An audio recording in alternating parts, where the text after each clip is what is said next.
Hi guys. So last week I did this procedural city in Houdini fairly quickly, and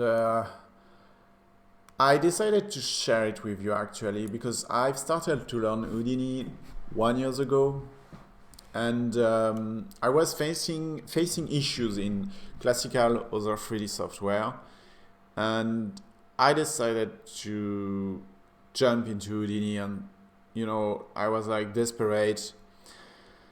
And at first it was difficult because Houdini is difficult to learn, but it turns out that everything I wanted to do was doable in Houdini, and this software basically has no limits. You are the limit, so it's quite frankly an amazing gem I found here. I know it's not a classic tool for concept artists for sure, because it's quite difficult to learn, quite technical. I'm not sure I would advise anyone to learn it actually, but since it's part of my process since 1 year, I definitely wanted to show you a little bit of the software, and even if I'm a complete noob into it, and definitely not the right person to do a demo of Houdini, it's part of my process and I still love the software, and yeah,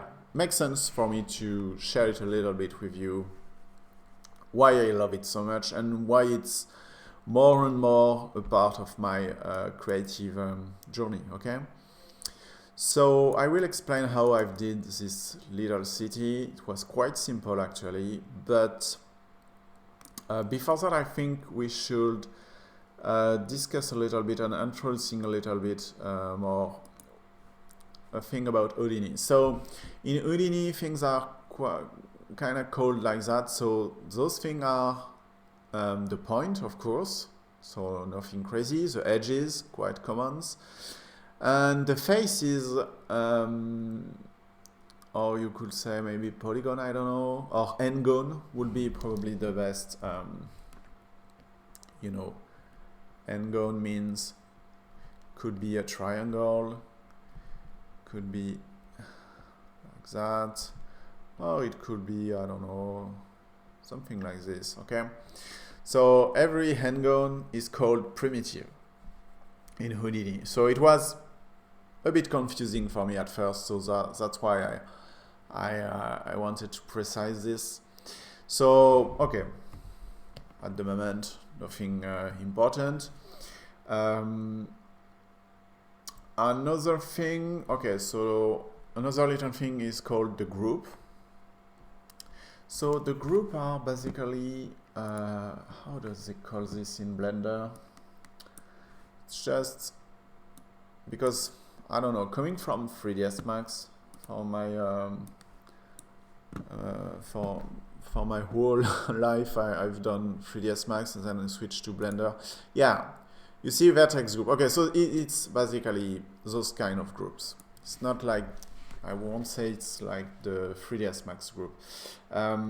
So the group is like basically just an ensemble, an ensemble of point, edges, or primitive. Okay, could be anything.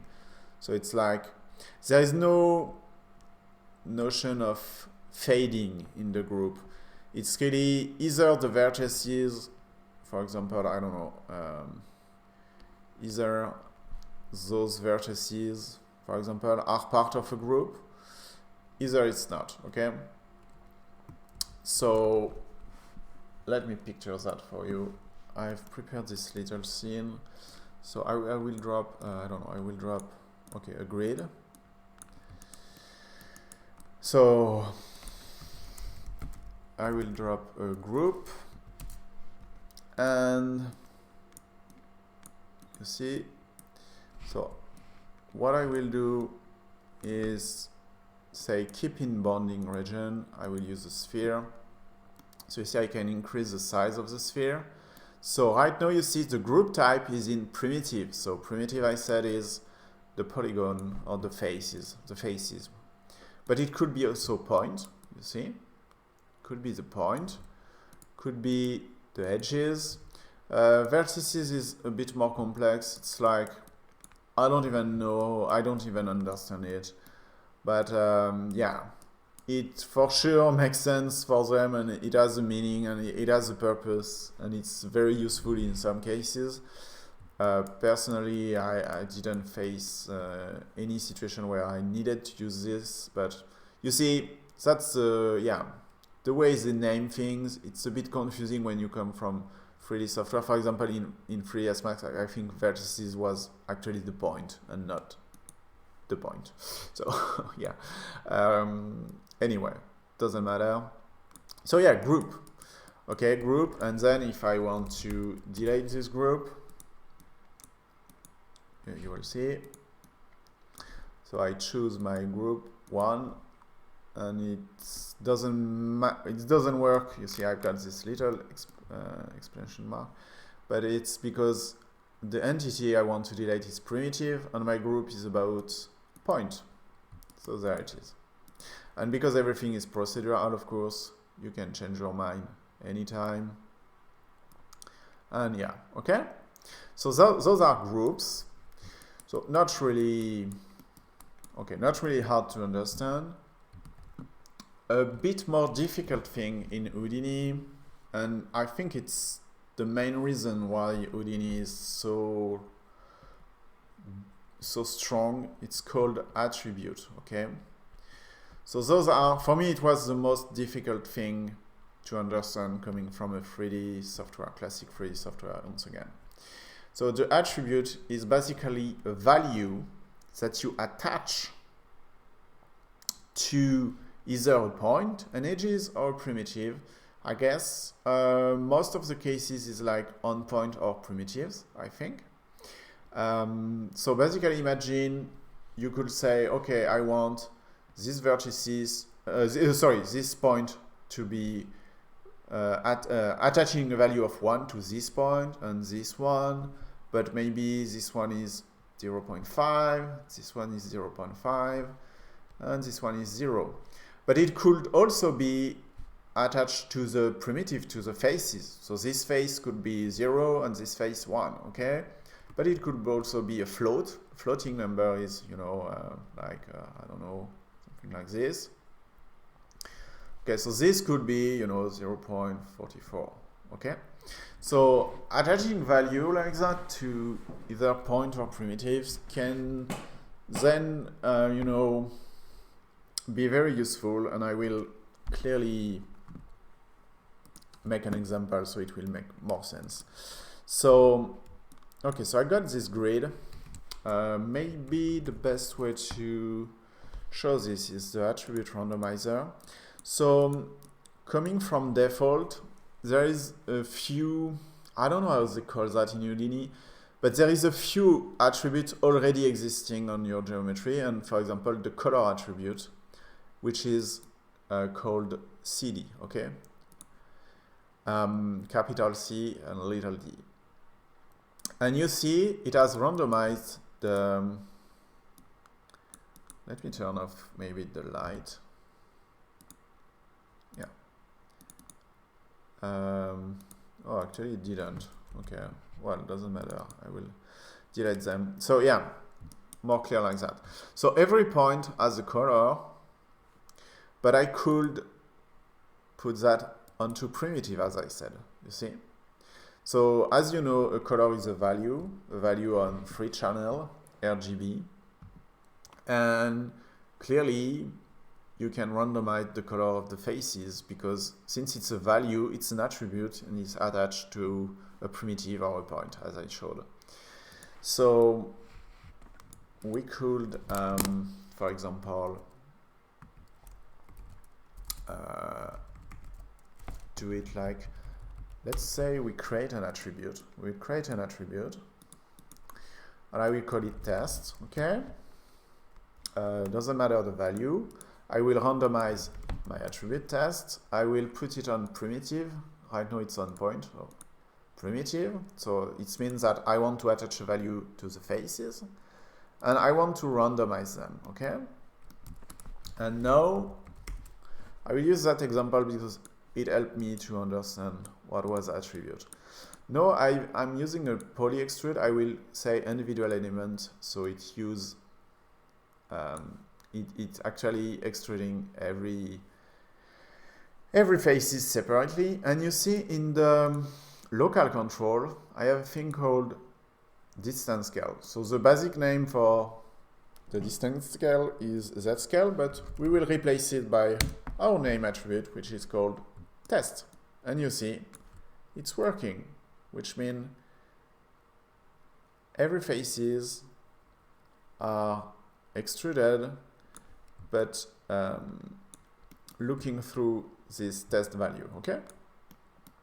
So it's very, very useful in many situations, and you can see that it has indeed helped me doing the city. You can already probably guess it. So yeah, it's a good way of looking at things, understanding, sorry, attributes. So you see, since everything is procedural, I can definitely play like that. So what we could do also is, for example, whoops, sorry. So here it's 0. My attribute test, when I create it, you see I've put the value of 0. I could have put 1. So it means since it's 0 because it's taking the distance value and it multiply it with the distance scale attribute. Okay. So since my value is 0, there is no more extrude. So now I could take a primitive verb. So verbs, I don't even know how to explain what is that, what is it exactly. But all I know is there is a thing called bind into that. And I can bind my test attribute. And I can bind export my test attribute. So which means that so if I put that into this, it doesn't change anything, okay? Actually, this thing, I don't even need it, but just so you know, you can bring an attribute you create into those verbs. And for example, here I can take a turbulent noise, okay? So turbulent noise, you always need to give them the position of the point. And then let's put that here. Okay, and you see, this is my noise. And now I can play with that. How cool is this? I can play with the amplitude. I can play with different type of noise. Okay, there's plenty of them. You see some negative values. So yeah, very, very useful. And once again, I've used that for the city. I will show you. But clearly, very useful. So you see, I'm playing with the attribute. We could also, you know, mix that with another, I don't know, another. Okay, a classic thing in Houdini is called also attribute transfer. Very useful. So just so you see the kind of process you can. Did I say attribute transfer? Okay, so let's use that. Okay. I want to transfer attribute from this sphere. Okay.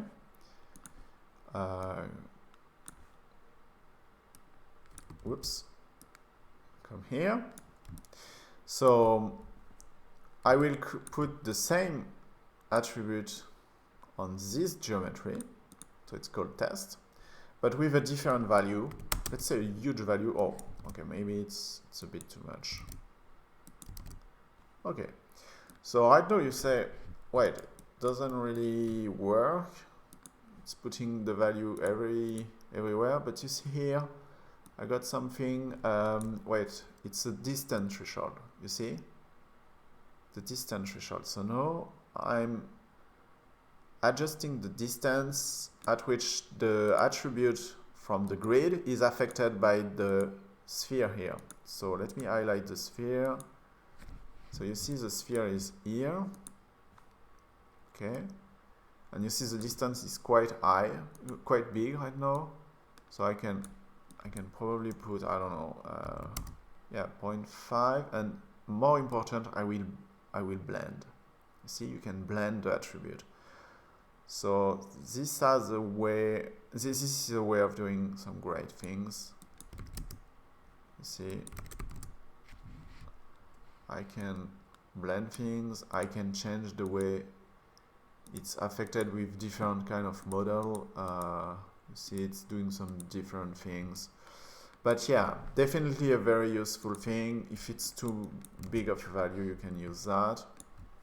And you see, now I can control. Whoops, I can control. You see, my attribute with that. So that's another way of using this kind of attribute. There is plenty of way. But yeah. Woohoo! How cool is that? So yeah, and since everything is procedural, of course, if at any time I want to change the value here, I can.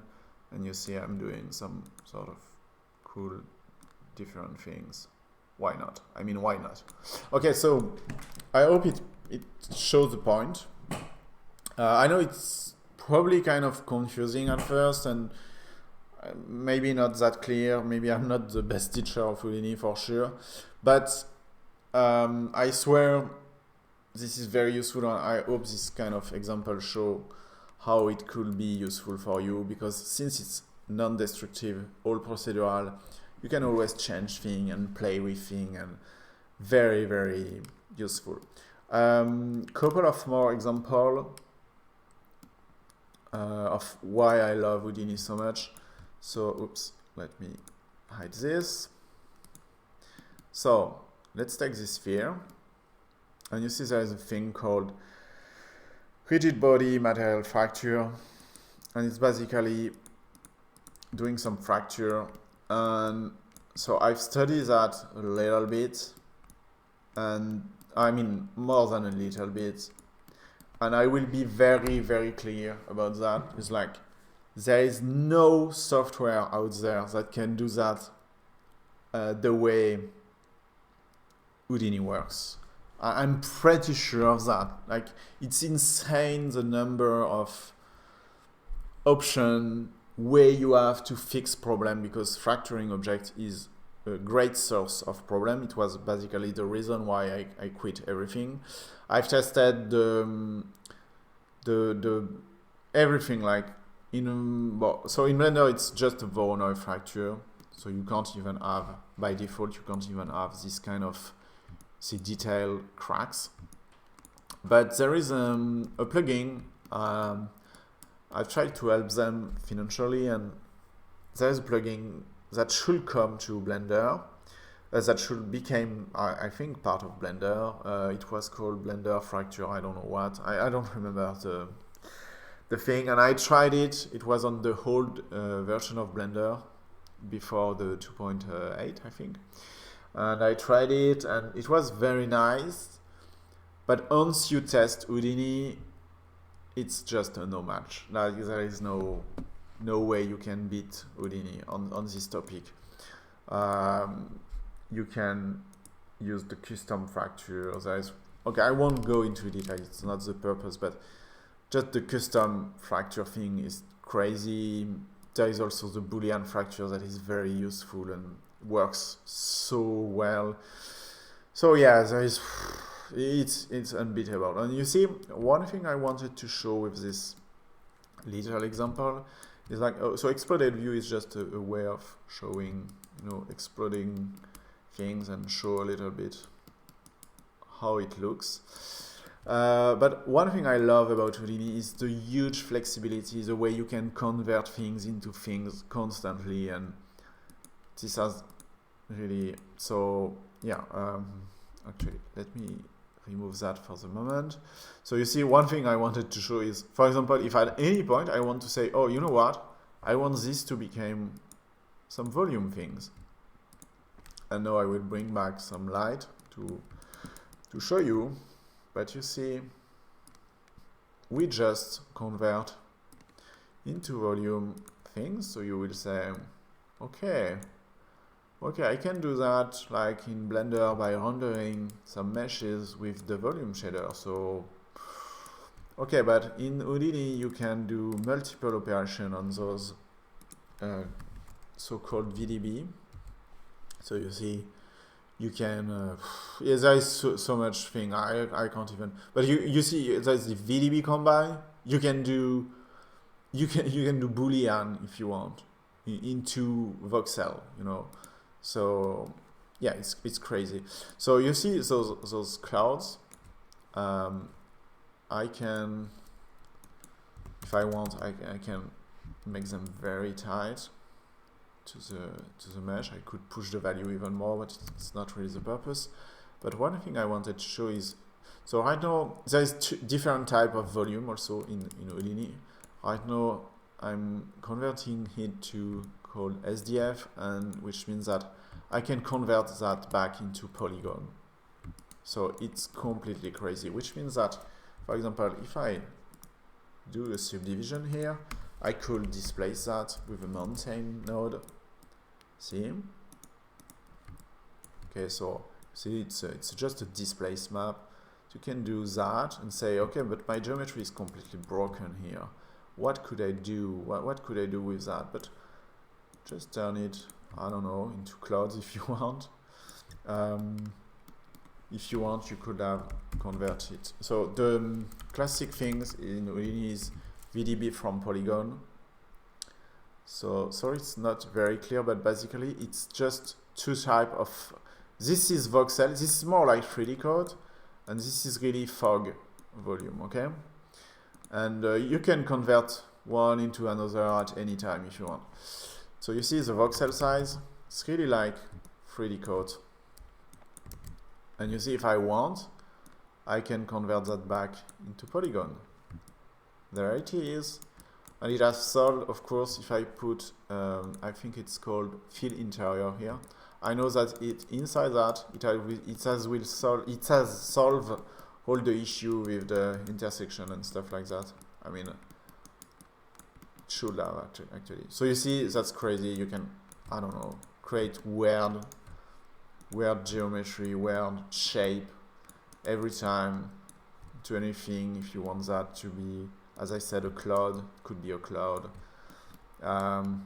If you want, I don't know, I think there's, yeah, for example, the twist thing. See, we could take that. Maybe I could, I don't know, do something more like this. And there is this thing called the capture direction, and there's also the length. So you see, we can see the box of my thing. So you see, it's not taking part of, it's not taking the whole thing. So I mean, I don't know, do something like -1 maybe, almost. Okay, something like this. And now I can twist that. And I don't know if I can increase the value, but you can twist this, and now we can change that into clouds, and we have some sort of vortex of clouds. Okay, so I hope it makes the point. And as I said, if you want, convert that into voxel and into mesh again. Okay, so for those who knows 3D, I think you understand how crazy it is to be able to do that whole procedurally, and you can always go back, and yeah, that's crazy. Two more examples of what I think I like about Houdini. So on Houdini you can, so let's take our sphere. You can use this node called copy to point. So the right input is the point. So of course there is nothing because we have copied nothing, but let's take this little tube here, maybe reduce the thing a little bit. Wait, yeah, okay, so I didn't meant to do that. I just realized that I was using this for another example, but how cool is that? Okay, sorry, this was meant to yeah, another purpose, another example. So let me actually put a tube, or I don't know, a donut. Let's put a donut here.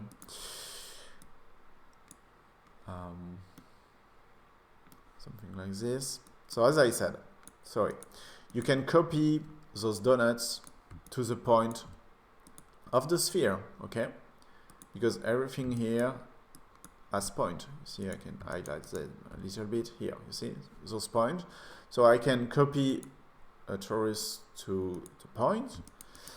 I can,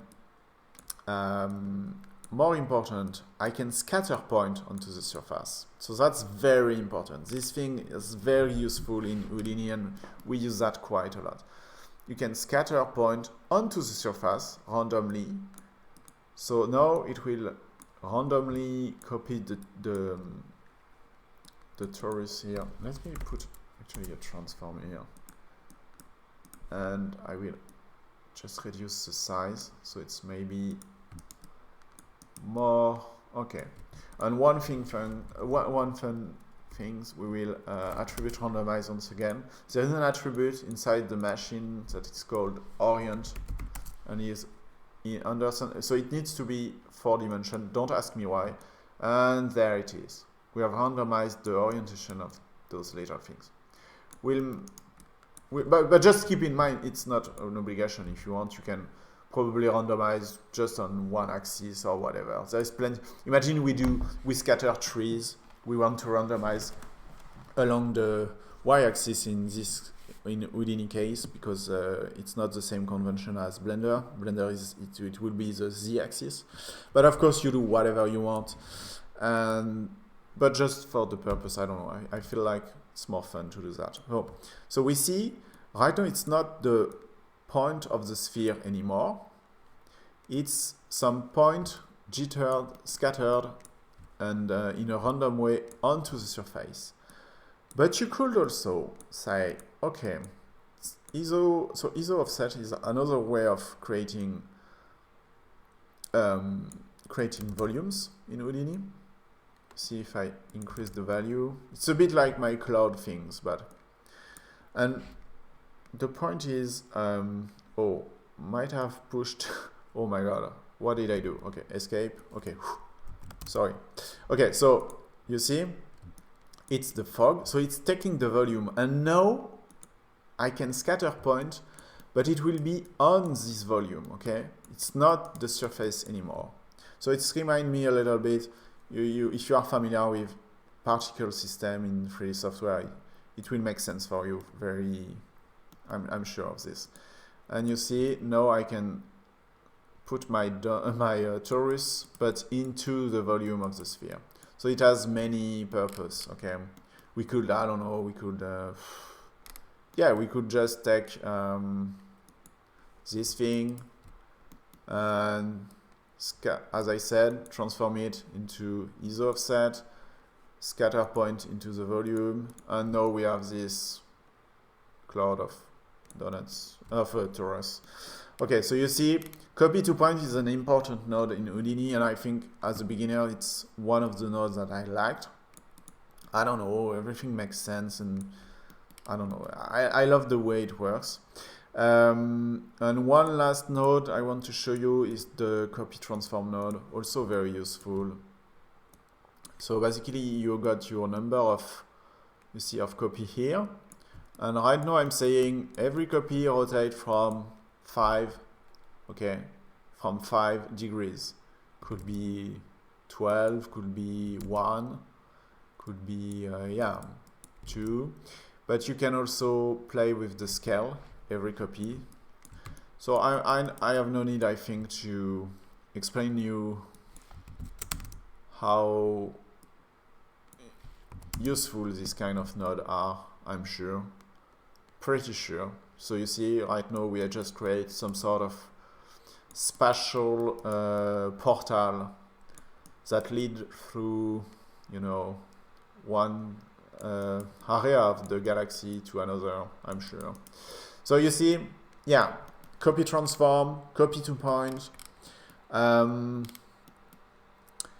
converting things into VDB, and to mesh again. Those are really the thing I use a lot with Houdini. I'm sorry if it was a long introduction, but I mean, it was important to me to show you why I love this software so much. So one important thing is Blender is, since I guess almost 1 year now, it's putting, oh no, less than this, but it's putting something called geometry node into Blender. And for all those kind of practical things, I'm pretty sure you will be able to do a lot in Blender, for sure. So I just want to reassure people that doesn't want to learn very technical software like Houdini. I'm pretty sure that also, I mean, not the VDB convert thing. I'm pretty sure that's not something Blender will be able to do, but those copy to point and scatter and things, that's already things you could have done with particle system or things like this. But just so you know, yeah, there's probably a way of doing that into Blender now. I've seen some crazy tutorial on YouTube. So for sure, for sure Blender is doing huge progress on that topic. But I think the road is still long to everything in Node as they want to do. But it's good to see Blender coming closer to Houdini. But there is a but. But clearly Blender doesn't handle millions and millions and millions of objects like like Houdini can. Houdini is very consistent, very robust. It can take a huge amount of polygon into the faces, and for sure it has been doing procedural things since so many years that there is no chance that, and it's not the purpose of Blender for sure to mimic Houdini fully. So I still think it will be very useful for any artist to know Houdini. I mean, if they need to, for sure. Yeah, I'm sure Houdini is a great tool. I'm not sure I will necessarily tell you to learn it because it's fairly technical and it's very hard. But if you are the kind of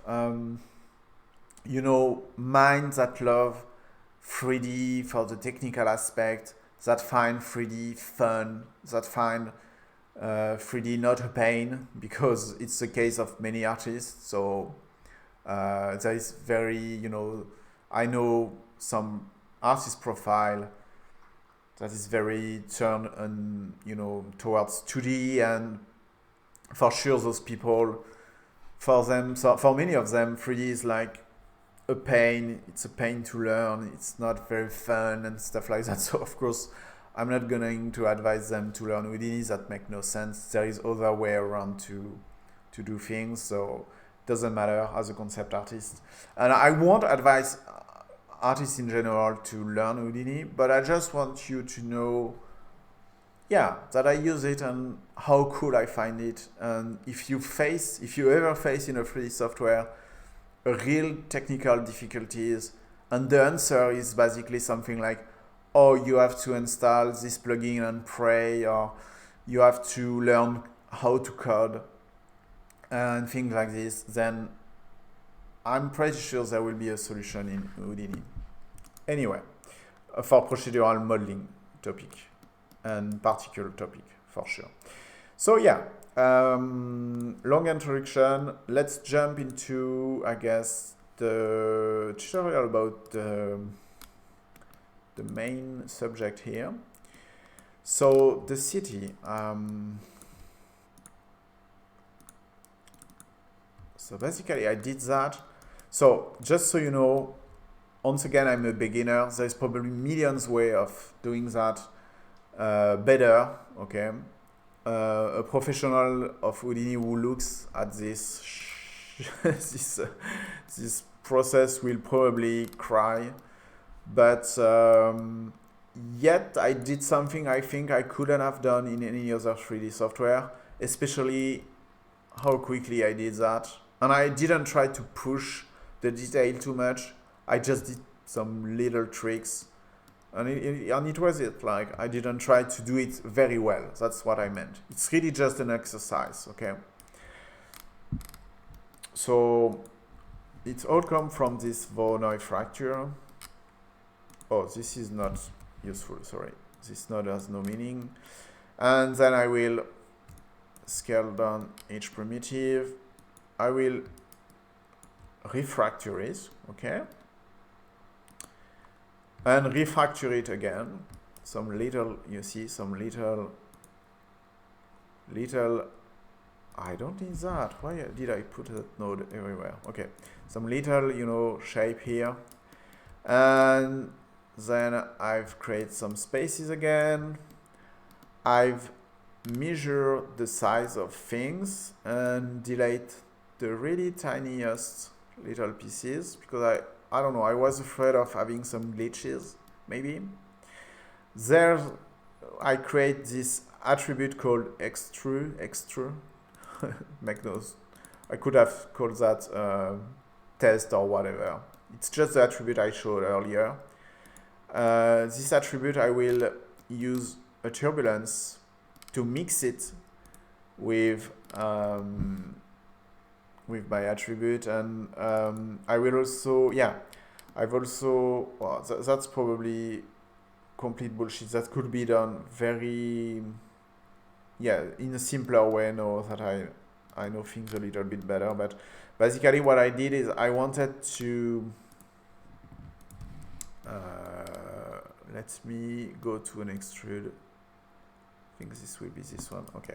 So basically I wanted to extrude things randomly, but also to push them a little bit at the center. I wanted the center of the city to be a bit more high in general. So I've just did that here. That's why there is this mix. It's not just the turbulence noise. It's also pushing a little bit more the point here at the center. But anyway, then so it's creating the attribute. So you don't see it there. I could probably show it through a visualized node, but I don't know how to use it actually. So I can't tell, but there's something called, is that this node? Yeah, so the attribute here is P, and if I put my attribute, okay, you see it's visualizing the value through color, okay? So you see here it's pretty bright, so it will be pretty extruded. Here it's darker, so it won't be that extruded. And if we change the value inside that, we could affect this, okay? So anyway, I've put the attribute onto this, and then what I did is to basically separate on a procedural way, which means I didn't select thing. I separate part of the city into four. I've split the city into 4 parts, okay? So the way I did it is probably not correct for professional, but it works. Basically, it's just like I'm calling the primitive randomly. I will explain that into the example we will do actually. Let me just, so basically I've split up the city into 4 parts, and I've applied different type of extrusion, okay? Different type of extrusion. Everything was, as I said, procedural. You see here, there's a bit more detail into this one. And this one was more like simple like this. And yeah, so I've separated 4 type of extrusion, and then I will just subdivide, convert into wire things. I will subdivide sometimes differently. Like those one are subdivided only, you see, on the vertical axis, and same. Create those things, and yeah, basically you see it's how I create. So Those are the, I don't know how to call that actually. Those are all the building, all the window frame, I guess. And these are the roof. So why did I split up the roof? It's because I wanted to add all those little recursive steps where I've actually just create some. I've used the same process and I've, oh, oops, sorry, so that's different. That's come from this part. So yeah, I've created to enhance and change a little bit the look of all the building. I wanted them to not look exactly the same. So I've separated some primitive here and there and extrude them. And you see it has created some variation that will bring more life to the city. Because that's the big, the big thing with procedural creation. It's hard to break the very cold and clean aspect and mathematical aspect of things. So you have to do those kind of recursive steps. And yeah, anyway, so I was speaking about roof. So you see I've did the same for roof. I've created those, take a little bit time. Yeah, you see those little details, those little extra extrusion, just to add a little bit, you see, here and there, some detail. Just some detail, did the same probably here. Yeah, same here. Another type of detailing. And what is that? I don't remember. Oh, I think those are bevel actually, maybe, I don't know. Some bevel? Okay, yeah, no, it was meant to, okay. It was meant to become some more detail once again. And then I think I've merged it all. And those are all my roof detail. You see, I've got some that mimic antenna thing. And yeah, so, but it's all basically the same process. I know it looks super complex from an outside point of view, but actually it's quite simple in the logic, you will see. And it's just applying the same kind of logic that I did earlier, but to the roof. It's exactly the same. And then of course I just extract everything, the window frame, just those kind of structure, the roof, and the detail of the roof also. I can show you, but yeah, okay. It's not too hard to calculate. Okay, so after into Blender, you can apply different type of material and stuff like that. Of course, I'm so lazy that actually for my pictures, I didn't even use that. I'm the worst. But you see, yeah, I've just applied some sort of greenish material to make it all. Oh yeah, one important thing. So I don't think I can show it to you because it's very long to calculate. But basically, I've put at a grid that once again I've pushed a little bit towards the center. And basically, okay, so I think I will just don't show this step at the moment. And I've displaced them with a point VOP. And basically it's just a kind of displace, but except I control it. I don't know, there's this thing called vein and it has worked pretty well for me for doing this kind of send. There is probably a better way to do that once again, but whatever, it was just to add a little bit of, this little bit of sand here and there. But it could have been painted, it could have been everything else, who cares? Anyway, it could have been just a plane into Blender that I would have displaced. I think it would have been better, but for some reason I've tried,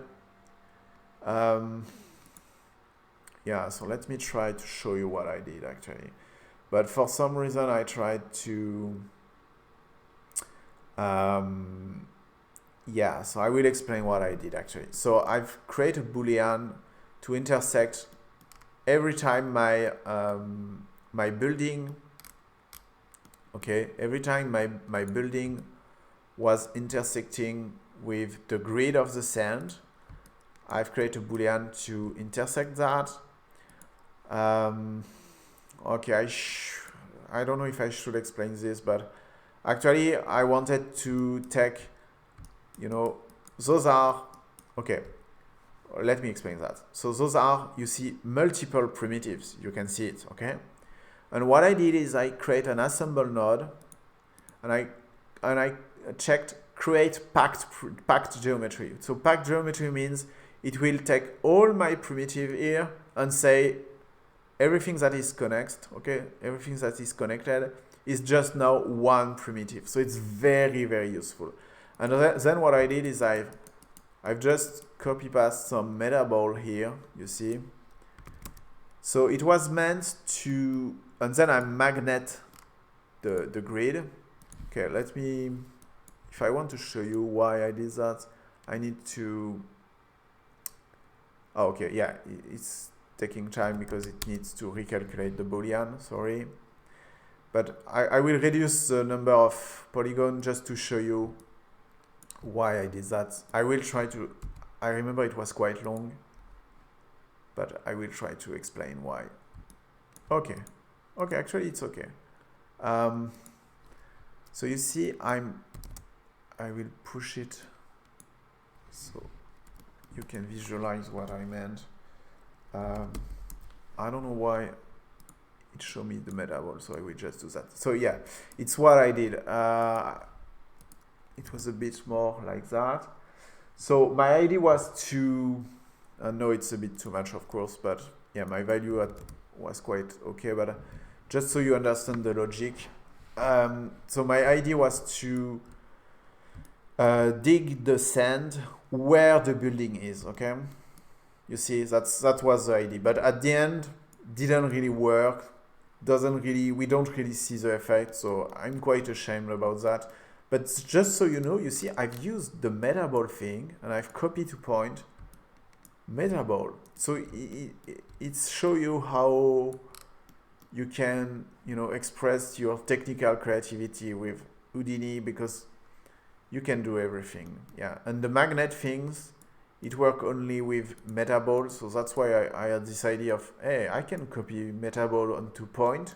That will be the point of my my building. Okay, so you see, this is the kind of procedural logic that you can apply. Anyway, so I've rendered everything, and I think I will just take a new scene.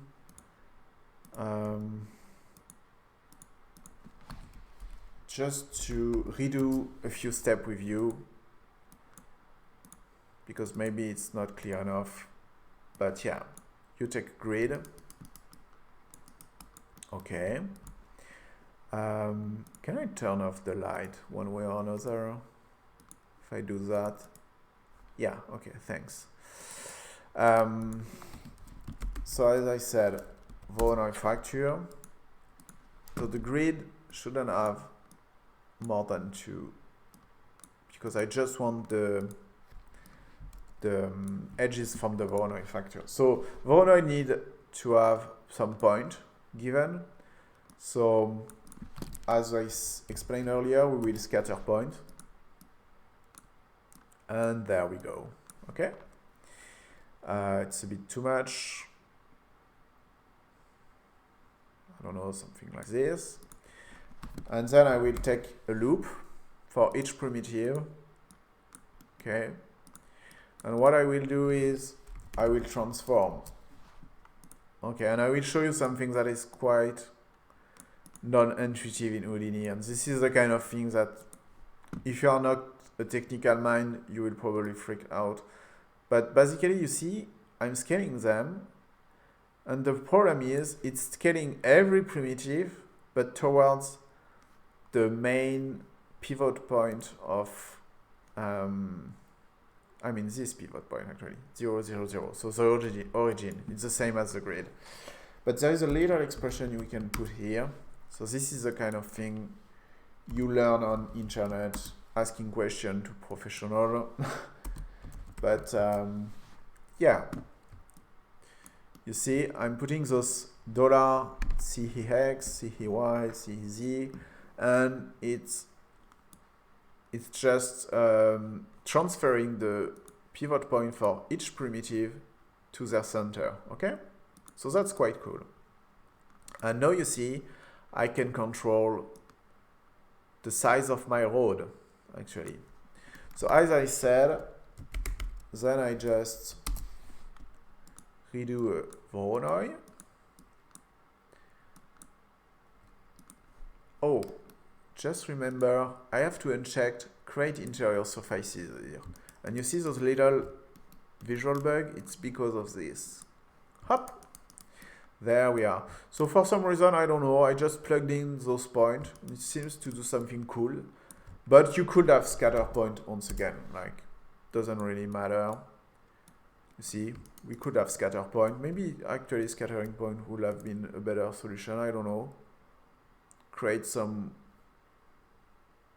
less random, more random kind of building, but I don't know, because yeah, I don't know, I prefer the way I did. So it was like this time I give the point of my first grid directly to the point fracture needed, and we will just apply, whoops, the same thing, okay? And there we are. And then what did I said earlier? Attribute randomized. I don't know if attribute randomized is equivalent to attribute create. So for example, if I do that, and then I do code extrude, let's learn all together one time. So local control, distance scale, and let's put test here. And let's extrude. And yeah, it doesn't work because the attribute wasn't, wait a second. I create the attribute on point. It needs to be on primitive. Okay, so actually, you don't need to create the attribute before. You see, you don't have to use the attribute create. This node I used earlier, you don't need that actually. If you want to randomize it, you can randomize it directly and it will create actually the attribute. So quite useful to know. Which means I probably can delete one node from my previous node tree. Okay, so we got this. So you see the ID. As I said, you can, if you prefer, you can use a primitive VOP and randomize it through, I don't know, bind export, as I said, to export an attribute. Let's call it test. And let's use a turbulent noise. We could have used that instead. So maybe it's not working here because actually I don't have the attribute create. So that's intriguing. I should have checked that before. Sorry guys. Primitive test. Oh no. Oh my God. I didn't connect it. I'm sorry. I'm the worst. I absolutely didn't connect it. Yeah, you see this node is not useful. Anyway.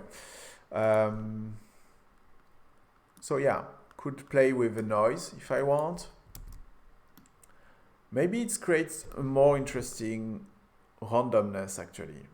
Maybe it's better than the fully random. Let's check. I don't know. To compare, I need to push the value a little bit. Well, what do you decide? Yeah, maybe it's a bit better with the noise. I don't know. What we could do, and that's where the bind is important to know, is we could bring the attribute from the attribute randomized, okay? So the test. So this is the attribute randomized. And if we want, we can create a mix. See, typical Houdini pipeline. And we can mix between the fully random attribute and the noise thing. Okay, so we can do something like this if we want. Just so you see the kind of possibility we can do. And basically we are here. So I will split the city into two parts. to not do it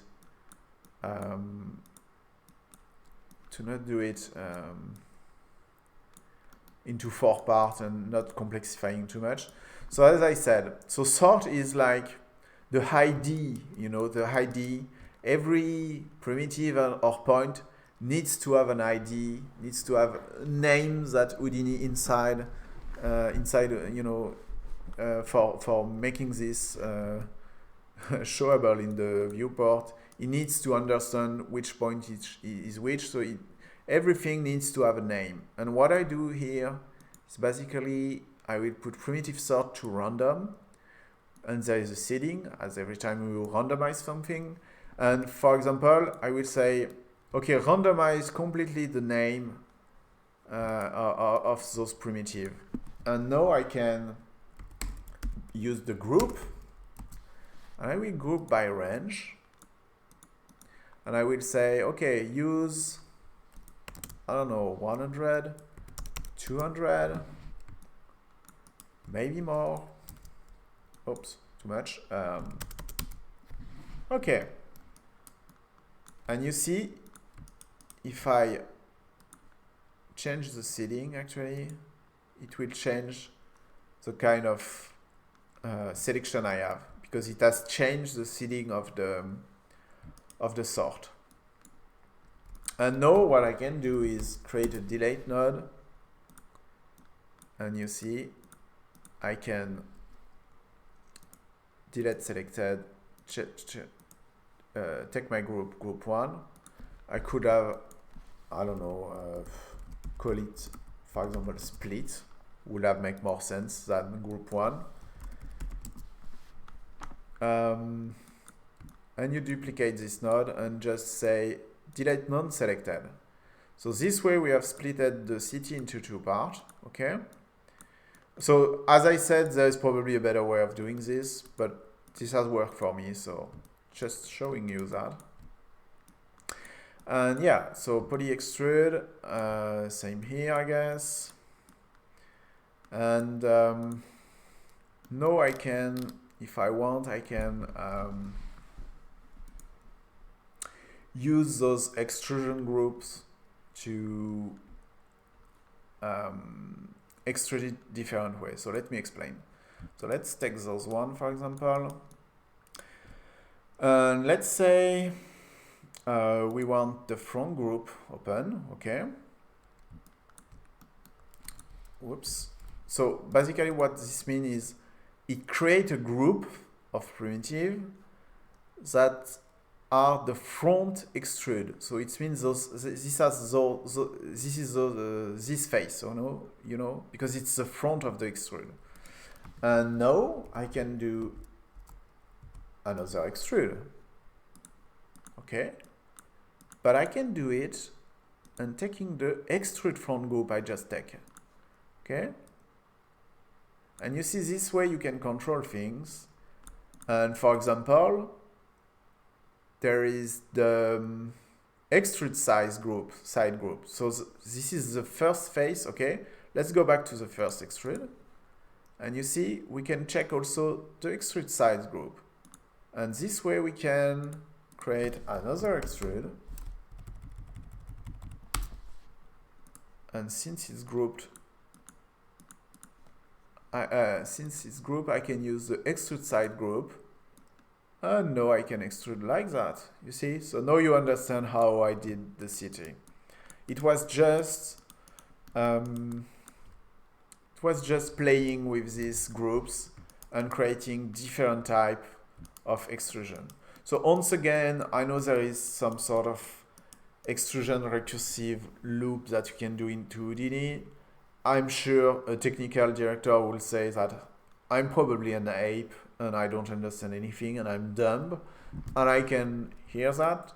But the thing is, just this thing in procedural way like that, I'm pretty sure I can't do that into any other software. I mean, okay, maybe Blender can do it now, but I don't know. I mean, actually, I find that cool, and I don't know. I understand how this works, and I'm happy about that. So we can do the same here. Basically, as I said, check the extrusion front, so things can have a roof. Okay, so what I will do, and you will know why, I won't name it the same way. I think I will call it B actually. You will know why later. So let's take the extrude front B. Let's create a roof. So maybe those one have a bigger roof. I mean, why not? No, actually they have a smaller roof, because what I will do is this side, you see, I want them. So it's the second extrusion, and I want the side rope here. And I will call it B2 and extrude this side only. Okay. Let's apply the extrusion on the side only, and now I can see extrude this. Okay. So you see, that's how I did it. Probably a bit too much, but that's the kind of things I did to make my city. And you can see how fast it is actually. Now we can delete which group? We will delete non-selected, and we will delete, I think, extrude side. Delete everything except extrude side. And now we got that. That could be the little window, okay? That could be the window. And I want to, I guess, subdivide that. I could also use, so subdivide will do that, okay? I will put it in open subdivide bilinear, because it will kept my edges, of course. And you see that could be a way of creating windows. Another way that it has been given to me by the face group. There is a face group about a Facebook group, sorry, about Houdini, and it's called Houdini Artist, something like that, and it's very useful. You can ask, and amazing people, some amazing artists will help you and give you the math. If you are not a math guy like me, for example, me, I'm bad at math. I don't understand vector and stuff like that. I mean, not very well. So every time I struggle, I ask them and they help me. So yeah, I don't know exactly why I need to push the maximum edge thing, but it removes those triangulation, so I do that, okay? Whatever. Then you can use the breaker polygon, and you see the good thing is I can now split things, you know, toward along just one axis. So for example, this thing, or I could do the opposite, for example, put one here, or maybe even 5, and you see 0.02. Yeah, you see I can divide things. So you understand how I create different type.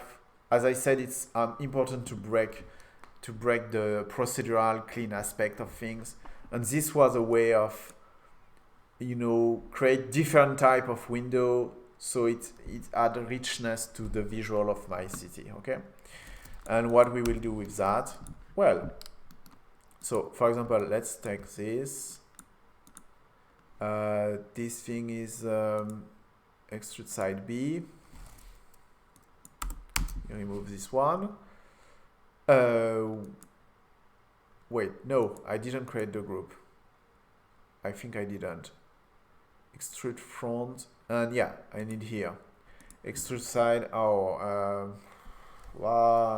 whatever. B1, B0. Okay. And now I need to apply it on this delete thing. So I want to keep only, you know, what will be my my window, okay? And now I can apply another kind of divide. So this time we will use the subdivide. You know what? Okay, Okay, let's use the subdivide. Open subdivision bilinear to kept the the angle. Let's divide it. Maybe 2 is enough for an example. And now we will use the polywire. Let's use it. Of course, we need to reduce the size of the... Okay. Pretty much here. Okay, so I will just create a normal node because as you saw maybe, my normal was destroyed. So I will just recompute them. And there we are. We'll do the same here. And here we go. So we have, you know, our 2 part of the city, and we got our 2 window frame. And now we can merge everything together. Tack, tack, and tack. And it should be hit. There we go. Wait, sorry. Okay, so typically when I use a merge node, you see, in order, here I messed up. I want to plug that into here, actually. But if I do that, it will plug 2 times the same thing. So I don't want that. I just wanted this. But it's not very... The merge thing is cool because you can plug many things into it. But in the meantime, to keep things clean, so it's adding to the visual complexity of things. But I like to use null, okay? And this way, if I messed up, I plug this instead of this, I can just, boom, change this. Little, just a little useful thing. So yeah, here we go. So you see, it wasn't that complicated. And because this was all procedural, my point is I can at any time take my scatter point of the start, okay, which was the first thing that do the city main view, I said, and I can change the number of building. So I would have to change also the size of the road. But one thing which is crazy with Houdini is you can copy paste every parameter into every parameter almost, and you can do connection, look at connection into parameters. So for example, okay, yeah, it was a bit strong, but why not? I mean, actually it worked. So you see, it's crazy how strong Houdini is. It didn't took that much time to compute actually. So anyway, let's put less building. And what I said is you can change also the seeding here. You see, very important. So it will change the proposition of the thing because it changed the way points are placed onto the grid. So it will change the aspect of the vonoid fracture, and everything will change according to that. Same here. No, not same here because I've used the point here of the grid. But if it was scattered, I could change the seeding of the scatter. Anyway, so you change here the seeding of your city, and every time it will be another proposition, okay? So yeah, I think we made it. As I said, you can then, you can then extract the roof just by deleting as I did here. You see here I've deleted everything except the group of the first extrude side, but you could delete if you want. So here, basically, if you want to keep everything, you could delete if you want to get the roof, if you want to extract the roof, you can just delete everything except the side, this group. Sorry, delete selected. And there we are. We have extracted. Because it can create groups from every extrude, you can group and keep everything you want. And at any time you can change it. It's very useful. So this way you can say, okay, this is my roof. But from that roof, I don't know, actually no. Yeah, I mean, that's how I did it, but from that roof, you could delete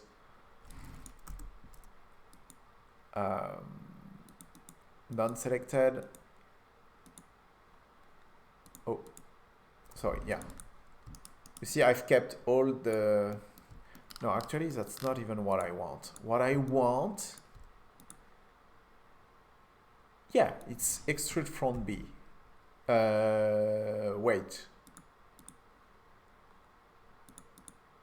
No, it's this front. Sorry. You see, this extrusion, it's the top of my roof. And I want it because here, you see, I've got all this little extrusion from the side, and I don't want that.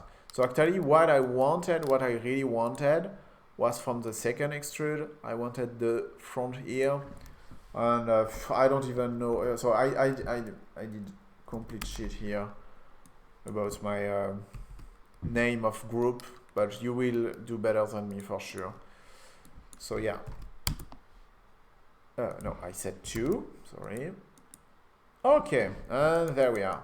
So now I got this, and what I could do with this? Well, exactly the same thing. I could, for example, Voronoi fracture or subdivide it. Okay, and you can.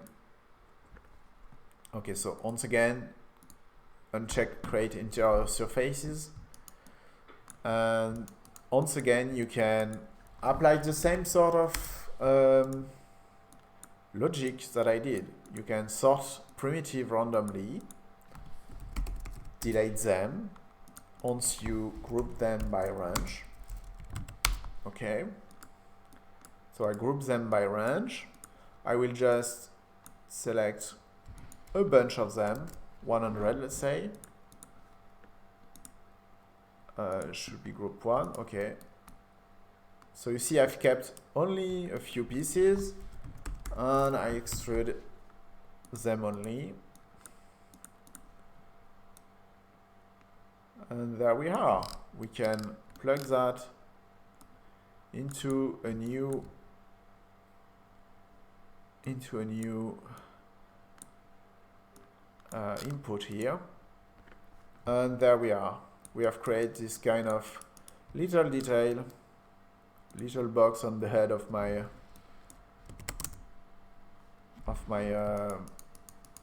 building. Okay, so you understand how I did to create this random city, because here I've extruded them all the same size. But what do we learn?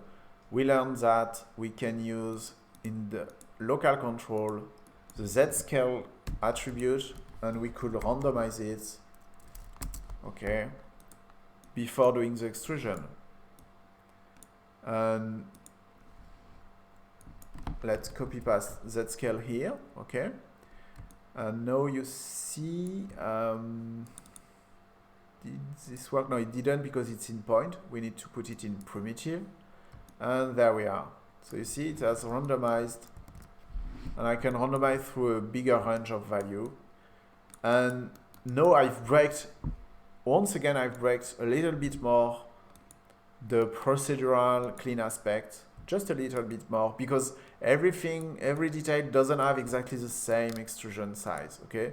So that's a cool thing. I could add, I guess, a bit more to my range. Let's say, I don't know, to have a little bit more here. You see a little detail, and you do that over again every time you want. and yeah, you have created your city. Okay, so I hope it was clear. I hope you enjoyed it.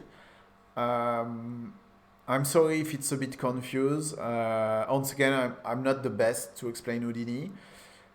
The best YouTube channel to learn Houdini is called, in my opinion, I mean, it's called Ontagma. It's incredibly satisfying to watch them work. So it's those guy on YouTube.